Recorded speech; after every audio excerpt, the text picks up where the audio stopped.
వేగం కూడా పెంచాలి. ఎందుకు నేను ఈ మాట వాడుతున్నానంటే ఇటీవల ఒక కేసు ఒకటి జరిగింది ఇక్కడ. ఆ కేసు మీరు చూస్తే ఒక పాస్టర్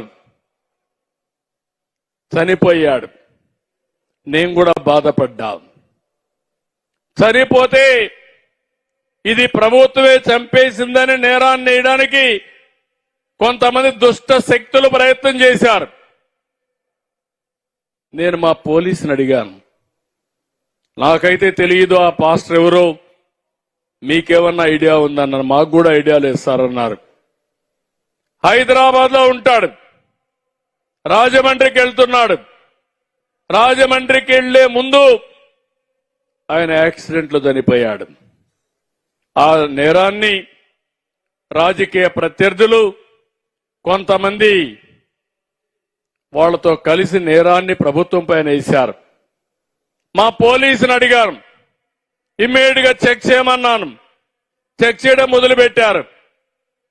కడాన నేను అడిగాను, మొత్తం సీసీటీవీ కెమెరాలు ఉన్నాయి, లింకులన్నీ తీయమన్నాం. లింకులన్నీ తీస్తే హైదరాబాద్ లో బయలుదేరి దారి మొత్తం తాగుతూ తూలుతూ ఎక్కడికక్కడ పడుతూ కడారబోయి అక్కడ పోయి చనిపోయే పరిస్థితికి వచ్చాడు. ఏ షాపులో బ్రాందీ కొన్నాడు, ఎక్కడ కిందన పడ్డాడు, ఫోటోలతో సహా వచ్చాయి. అన్ని ఫోటోలు బయట పెడితే దొంగలు తేలుగుట్టినట్టు అక్కడి నుంచి మాట్లాడడం మానేశారు.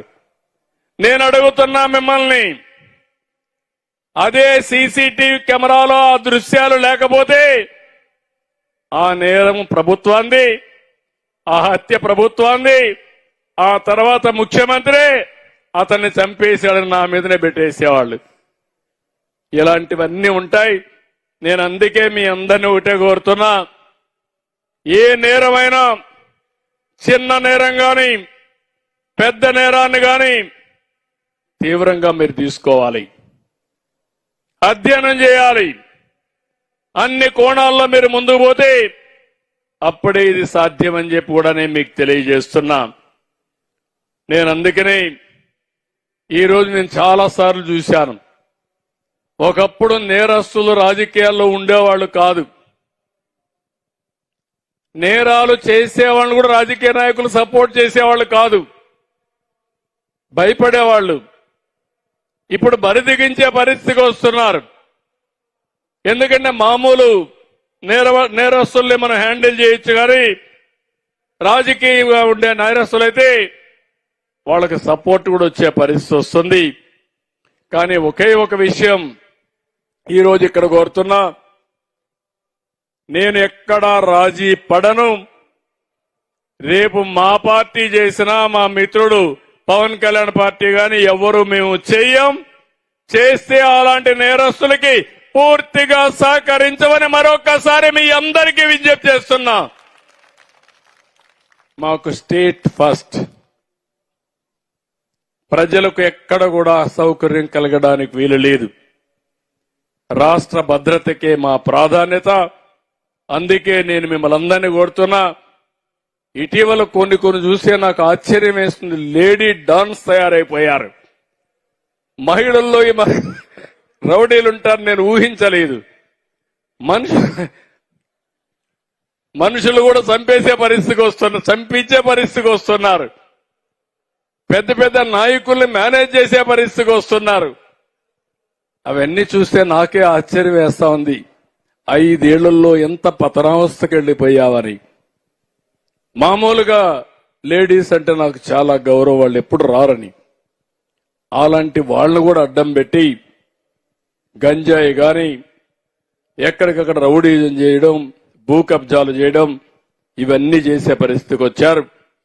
అందుకే ఈరోజు పోలీసులకు పూర్తి స్వేచ్ఛ ఇచ్చాం. మళ్లీ చెప్తున్నా, సమర్థులకి పెద్దపీట వేస్తాం. ఈ రోజు ఇక్కడికి వచ్చిన యువతను చూసా, ఆడబిడ్డలను చూసా, ఒక నమ్మకం వచ్చింది. నేను ఒకటే మిమ్మల్ని అందరినీ కోరుతున్నా, ఈ రాష్ట్రాన్ని వెల్తీ, హెల్తీ, హ్యాపీ సమాజాన్ని తయారు చేయాలని నేను ముందుకు పోతున్నా. దానికి కావాల్సింది లా అండ్ ఆర్డర్, శాంతి భద్రత. ఇక్కడ రాజీ లేదు. ఏ సంఘటన జరగకుండా చూసుకోవడం ఒక బాధ్యతగా తీసుకుంటాం.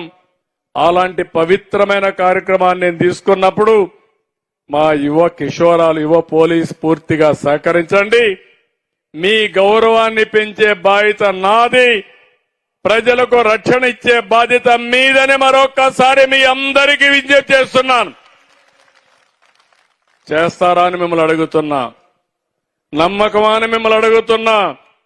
నమ్మకం అంటే 6,000 చేతులు పైకెత్తండి.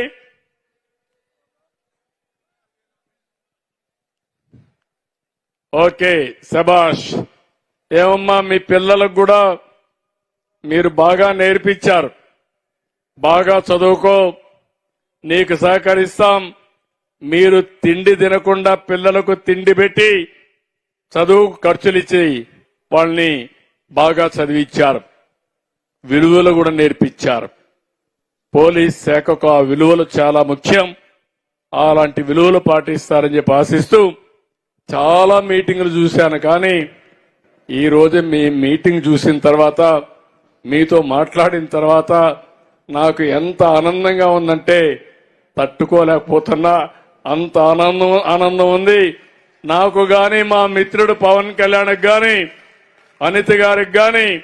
మీ ముగ్గురం చాలా గర్వపడుతున్నాం, సంతోషపడుతున్నాం.